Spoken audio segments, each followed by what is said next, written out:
Halo semuanya dan selamat datang. Pernah kepikiran gak sih, kenapa ya cara ibadah umat muslim di Mesir, Arab Saudi, atau bahkan di sini, di Indonesia, itu bisa ada sedikit perbedaan? Nah, jawabannya itu ada di sebuah konsep yang namanya mazhab. Di pembahasan kali ini, kita bakal kupas tuntas 4 jalan pemikiran utama dalam Islam Sunni yang udah membentuk kehidupan jutaan orang. Yuk, kita mulai! Ini pertanyaan yang gede banget kan? Bayangin aja dengan komunitas muslim di seluruh dunia yang jumlahnya miliaran dan super beragam, gimana caranya kita bisa ambil teks suci yang sama, terus menerapkannya secara konsisten dalam kehidupan sehari-hari, mulai dari cara sholat sampai cara berbisnis.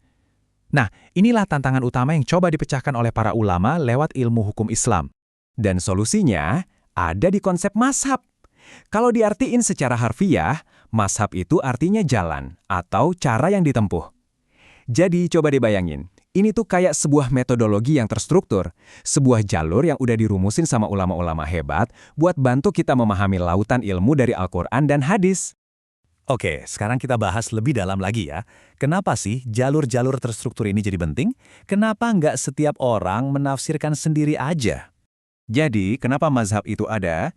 Gampangnya ada 3 alasan utama. Pertama, mazhab itu menyederhanakan hukum Islam yang luas banget jadi prinsip-prinsip yang lebih gampang kita cerna. Terus dari situ mereka ngasih panduan yang jelas dan konsisten. Jadi kita nggak bingung pas mau ibadah. Nah, hasil akhirnya, karena ada pedoman bersama, masyarakat jadi lebih harmonis dan potensi perdebatan soal praktik agama yang nggak perlu jadi berkurang. Nah, sekarang kita masuk ke bagian intinya nih. Yuk kita kenalan sama 4 mazhab besar dalam Islam Sunni dan para pendirinya yang luar biasa. Mereka inilah yang udah jadi pemandu bagi jutaan orang selama berabad-abad. Yang pertama, kita punya mazhab Hanafi. Kalau mau dikasih julukan, mazhab ini tuh dikenal sebagai jalan penalaran atau jalur akal budi. Mazhab ini didirikan oleh Imam Abu Hanifah di Irak dan punya ciri khas yang menonjol banget. Penekanannya pada ro'yu atau penalaran logis. Artinya gini, kalau ada masalah baru yang nggak dijelasin langsung di Al-Quran atau hadis, ulama Hanafi pakai analogi dan logika buat nemuin hukumnya. Nah, pendekatan inilah yang bikin mazhab ini jadi fleksibel dan rasional, makanya bisa menyebar luas di wilayah-wilayah dinamis kayak Turki dan Asia Tengah. Lanjut ya, yang kedua ada mazhab Maliki. Ini bisa kita sebut sebagai jalan tradisi. Fokusnya agak beda nih. Imam Malik, pendirinya, ini posisinya istimewa banget. Beliau tinggal di Madinah, kota tempat Nabi Muhammad SAW membangun komunitas muslim pertama. Makanya bagi beliau, cara hidup dan praktek orang-orang Madinah waktu itu adalah bukti nyata dari ajaran Nabi. Inilah yang jadi fondasi utama mazhabnya, sebuah tradisi yang hidup dan diwariskan. Nggak heran kan kalau mazhab ini kuat banget di seluruh Afrika Utara. Mazhab ketiga ini, wah kayaknya kita semua di sini udah familiar banget ya. Inilah dia mazhab Syafi'i, sang jalan keseimbangan. Imam Syafi'i ini jenius banget sih. Beliau itu kayak membangun jembatan. Beliau ambil pendekatan rasionalnya Hanafi dan pendekatan tradisionalnya Maliki, terus digabungin jadi satu kerangka yang sistematis dan seimbang banget. Beliau juga yang merumuskan urutan sumber hukum. Al-Quran dulu, baru hadis, baru kesepakatan ulama, dan seterusnya. Strukturnya yang jelas ini yang bikin metodologinya jadi kuat dan berpengaruh di seluruh dunia. Dan ini nih fakta yang penting banget buat kita. Mazhab Syafi'i itu adalah mazhab yang dianut oleh mayoritas umat muslim di Indonesia dan juga di negara tetangga kita, Malaysia. Ini nunjukin betapa relevannya pemikiran beliau di wilayah kita. Dan yang terakhir dari 4 mazhab besar, ini pendekatannya beda lagi. Mazhab Hambali atau jalan teks. Sesuai namanya, mazhab ini pegangannya benar-benar ke sumber literal, yaitu Al-Quran dan hadis. Mazhab yang didirikan oleh Imam Ahmad bin Hambal ini dikenal karena kepatuhannya yang super ketat sama teks suci. Penggunaan penalaran atau ra'yu di sini lebih terbatas dibanding mazhab-mazhab lain.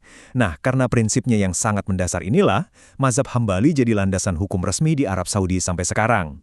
Oke, kita udah kenalan sama keempatnya. Biar makin nempel di kepala, gimana kalau kita bandingin langsung keempatnya, biar perbedaannya makin jelas? Di tabel ini kelihatan jelas banget kan? Kita bisa lihat spektrumnya, dari Hanafi yang rasional, Maliki yang berakar pada tradisi, Syafi'i yang mencari keseimbangan, sampai Hambali yang sangat tekstual. Setiap jalan ini nawarin kacamata yang unik buat memahami ajaran Islam, dan akhirnya membentuk praktik keagamaan yang kita lihat di berbagai belahan dunia saat ini. Nah, setelah lihat perbedaan-perbedaan tadi, mungkin ada yang nanya, wah ini bikin pecah belah nggak sih? Eits, jangan salah. Jawabannya justru sebaliknya. Yuk kita lihat gimana keragaman ini justru dipandang sebagai sebuah kekayaan. Dan intinya tuh ada di sini. Poin paling penting yang harus kita ingat adalah perbedaan metode ini bukan sebuah kesalahan, tapi justru sebuah rahmat. Karena pada akhirnya, semua jalan ini dengan segala keunikannya mengarah ke tujuan yang sama persis, untuk mendekatkan diri kepada Sang Pencipta. Terus gimana dong sikap kita? Simpel aja kok.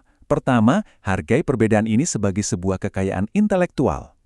Kedua, jangan saling menyalahkan, karena setiap mazhab itu punya dasar argumen yang kuat. Dan yang paling penting, selalu jaga persatuan dan kesatuan kita sebagai umat. Jadi, buat ngerangkum obrolan kita hari ini, ingat ya, mazhab itu adalah sebuah metodologi.